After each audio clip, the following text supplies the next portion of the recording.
क्यों नहीं पड़ेगा?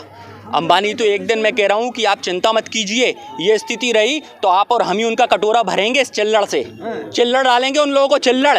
इनके बाप दादाओं के पास जमीन नहीं थी, देश 100% कृषि प्रधान था, इस देश को इनने 70% छोड़ा है। यही जमींदारी प्रथा में, प्राइवेटाइजेशन में, निजीकरण में हमारी लड़ाई किस ओर थी? क्रांतिकारियों की पूंजीवाद के खिलाफ, पूंजीवादी जो सिद्धांत था उसके खिलाफ लड़ाई थी, और समाजवादी वतन बनाना चाहते थे क्रांतिकारी। ये लोगों ने वापस उसी ओर लाके खड़ा कर दिया। आज़ादी की कुर्बानी अगर दी हो तो ये समझे, इन लोगों ने दी है, ये मेरे सिख भाइयों ने दी है सबसे पहले आगे बढ़ चढ़कर। इसलिए आज ये कौम जब भी जुर्म की बात होती है तो सबसे पहले खड़ी होती है, और इनको सबसे पहले समझ आता है। चाय बेचते तो उसे किसी ने देखा नहीं, लेकिन ये बात पक्की है कि इस बार उसको चाय बिकवाई देंगे। अब वो जरूर चाय बेचेगा, क्योंकि अब प्रधानमंत्री तो बनना नहीं है, क्योंकि ये इतना बड़ा आंदोलन खड़ा हो चुका है। अब तो ये जाएगा तो भगवान करे भाई उसका खर्चा चला देना, चाय पीने जरूर चले जाना मोदी के पास, क्योंकि बेचारे का घर खर्चा कैसे चलेगा, है ना। 64,000 करोड़ रुपया इनका कर्ज माफ कराए यही अंबानी, अडानी, फलाने ठिकाने कॉर्पोरेट इनके। और ये पैसा किसका था? ये आम जनता के चुकाए हुए प्रत्यक्ष टैक्स का पैसा था, कर का पैसा था, जो राजकोष भरा था वो पूरा राजकोष उसने खाली कर दिया और वो पैसा दे दिया अंबानी अडानी को। जाओ अब तुम ही इसी पैसे को लगाओ और साइलो बनाओ, ट्रेन पटरियां लगाओ और ट्रेन पटरी लगाओ, ये सब करो। ये सब चीज़ें इसने क्या कहते हैं वहाँ से लाके हमारे ही पैसे से साइलो बनवा दिए, बड़े बड़े अनाज भंडारण बनवा दिए। अब ये हमारे ही अनाज खरीद के उनमें भरेगा, फिर क्या करेगा ये? इनसे कह रहा हूँ ये मत समझना, ये 32 दिन से शांत बैठे हैं ये मेरे भाई। ये 32 दिन में पता है ना इनका गुस्सा पल गया है, और पलने के बाद ना वो बड़ा हो जाता है। वो बड़ा हो जाता है तो फिर क्या होता है? एक सिख 1.25 लाख पे भारी पड़ जाता है। तभी कहा था चिड़िया नाल दे बाज लड़ावा और गीदड़ा में शेर बनावा, और 1.25 लाख से एक लड़ावा, तब गुरु गोविंद सिंह नाम कहावा। अरे यही सोच तो औरंगजेब की थी, जब सिरसा नदी के किनारे से ये 43 सिख जो बच गए थे वो आए और चमकौर साहिब में आकर उन्होंने आश्रय लिया। वहाँ चमकौर साहिब में आश्रय लिया तो औरंगजेब ने कहा घेर लो इन्हें। 10 लाख लोगों के साथ वजीर खान ने उन्हें घेर लिया, और इसके बाद उन्होंने इंतजार किया कि इनका जब भोजन पानी खत्म हो जाएगा तब इन पे हमला करेंगे।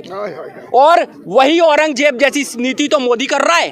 और क्या कर रहा है? कह दिया ना कब तक खिलाएंगे, ये देखिए वो यही कर रहा है। पहले पैसा खत्म करवाना चाहता है, फिर लड़वाना चाहता है, जो औरंगजेब ने किया था। अब बताइए मैं कितनी बड़ी तुलना कर रहा हूँ। और ये कहता है हिंदू, काय का हिंदू? औरंगजेब के नाम पे चल रहा है, वही सिद्धांत पे चल रहा है। ये पहले सिखों के साथ ये हरकत कर रहा है, इसके बाद उनने क्या करा? फिर क्या हादसा हुआ?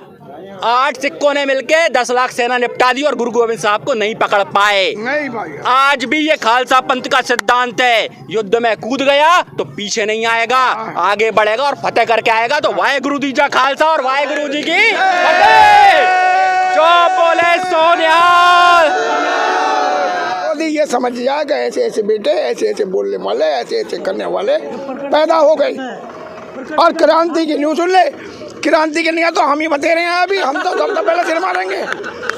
हाँ, इनका नंबर तो बहुत बाद का सौदा है, बाद में पहले हम हैं, हम आने नहीं देंगे इस लाइन को।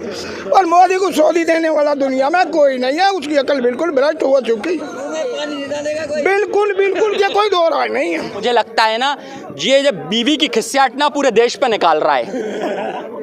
ये ना बीवी ने जो लात मारी है ना इसको, ये साला जनता को लाते मार रहा है यार। ये नहीं होना चाहिए। मेरे तो कहता हूँ भैया, उनकी पत्नी से निवेदन करता हूँ कृपया कर मोदी जी के पास चले जाएं, क्योंकि बिना बीवी के बावरा हो जाता है ये। लेकिन मोदी भक्त तो ये कहते हैं कि वो देश के लिए, उनकी ना बीवी है ना बच्चे हैं, तो वो सिर्फ देश के लिए डिवोटेड है। हाँ, सही है।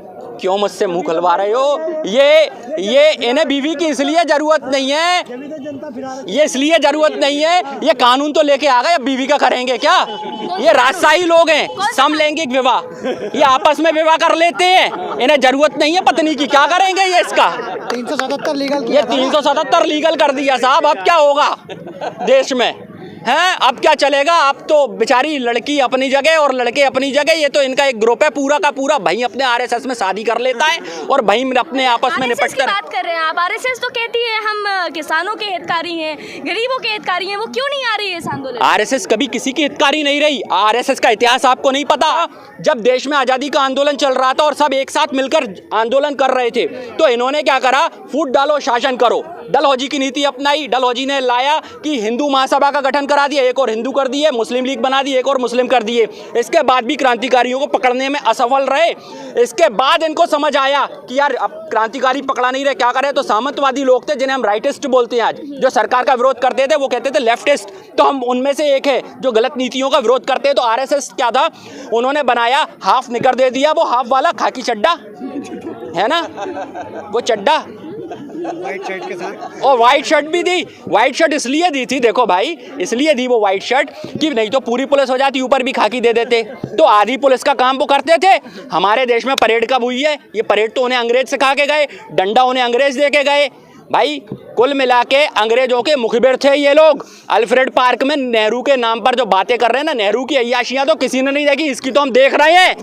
कितने देश घूम के आ गया, विदेश मंत्री का काम भी खुद करता है। और तो ये राज्य सुरक्षा समिति ने करा क्या है? मुखबिरी की। चंद्रशेखर आजाद जैसे क्रांतिकारी को अल्फ्रेड पार्क में मुखबिरी करके शहीद करवा दिया इनने।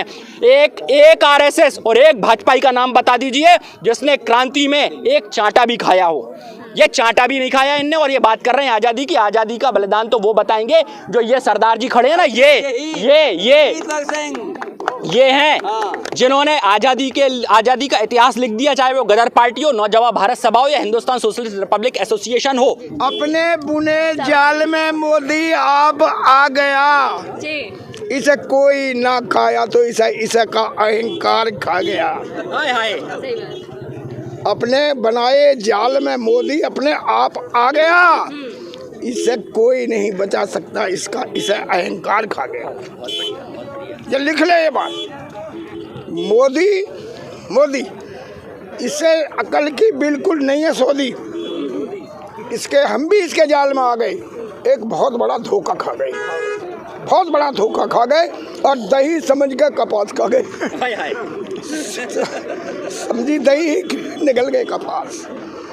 बेटा एक बात समझ ले, ये भारत भूमि ऐसी है, यहाँ जैसे जीव की जरूरत पड़ी है उसने उस टाइम पे जन्म लिया है। उसकी बुद्धि भ्रष्ट हो गई, बिल्कुल भ्रष्ट हो गई, बिल्कुल भ्रष्ट हो गई, इसे कोई नहीं रोक सकता। बात करेगा स्वदेशी और स्वाभिमान, make in India, make in फलाना, यार सारी चीजें तो ये विदेशी पहनता है। ये खुद तो क्या कहते हैं, चश्मे से लेके गाड़ी तक सब विदेशी, कपड़े विदेशी। हर व्यक्ति, हर सफेद चीज दिखने वाली चीज दूध नहीं हो सकती, फिनाइल भी हो सकता है जो आपको साफ कर सकता है, ये वो है मोदी। हर व्यक्ति गांधी नहीं होता, ऐसा मत सोचना कि गांधी है ये तो नौटंकी है, बहरूपिया। आपने देखा हो अभी ये लंबी दाढ़ी बना रखी है, काय के लिए बनाई है? गाल के अंदर ये जा रहा है वो दाढ़ी वाड़ी बना के। अब बताइए कितने बहरूपिया है, कितने रंग बदलता है भाई। ऐसे तो गिरगिट भी नहीं बदलता, ये तो गिरगिट को फेल कर देगा। हाँ कर दे ना। देखिए भाई, मन की बात बीवी समझती है, जनता नहीं समझती। और मन की बात रखने के लिए बीवी को साथ रखना जरूरी होता है। अब जिसके पास बीवी नहीं है वो क्या मन की बात बताएगा? हाँ बता सकता है क्या ये मन की बात? मन की बात बेटे को नहीं बता सकते, भाई को नहीं बता सकते। मन की बात बतावे तो बीवी से बतावे। ये जंगल में पैदा हुआ है या धरती यहीं आया है शहर में है? इसकी क्या शुरुआती पूरा का पूरा क्या कहते हैं, वो कौन सा बॉय था यार, वो मोगली, ये वहाँ रहा है क्या? हाँ भाई, जो व्यक्ति जैसा होता है ना उसने मतलब ना जानवरों के संग रहा है, जानवरों की बातें कर रहा है, इंसानों की बातें कर ले। हमने तो गलती से इंसान समझा था, इसलिए प्रधानमंत्री बना दिया वोट दे दे के। हमें क्या पता था ये जानवर निकलेगा? वाह ठीक। तो इस पर तो बेकार है ये ना, ये होना चाहिए थोड़ा सा। अहंकार ही तो है। अरे जी दुनिया अहंकार नहीं खाया। सुन लेगी एक बात, अहंकार ही तो है। 2 ही मिनट बोल दूंगा। बोलिए।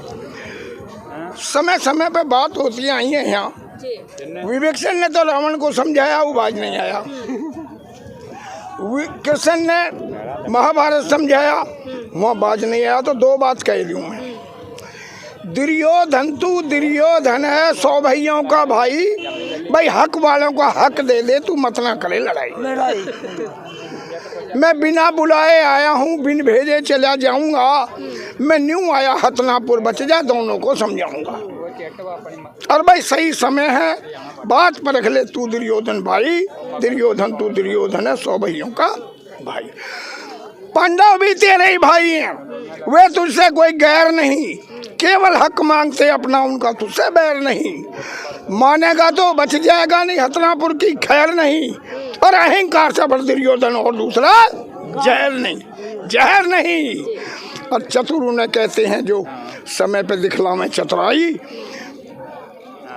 दुर्योधन तो दुर्योधन है 100 भाइयों का भाई। तो उनने उसके जब कही जैसे मोदी कह रहा, इसके समझाए मोदी कह रहा जैसे तू डंडा लेके गऊ चरावे, ग्वाले रोज भकावे है, बांसुरी लेके खुद नाचे, गोपी का रोज नचावे है। और राजनीति की बात ग्वाले किसने तुझे पढ़ाई, दुर्योधन तू दुर्योधन है 100 भाइयों का भाई। तो अब कृष्ण फिर कह रहा है, मुँह की खाले दुर्योधन कभी मुँह की भी बाहर निकल जावे। आज तो कृष्ण आ गया, फिर बांधे सुबह नहीं आवे। और जिनके दिन अवधन आवे उन्हें कुआ दिखे न खाई। दुर्योधन तू दुर्योधन तू 100 भाइयों का भाई। और मोदी भी बाज नहीं आता, ऐसा बहुत बहुत समझाई।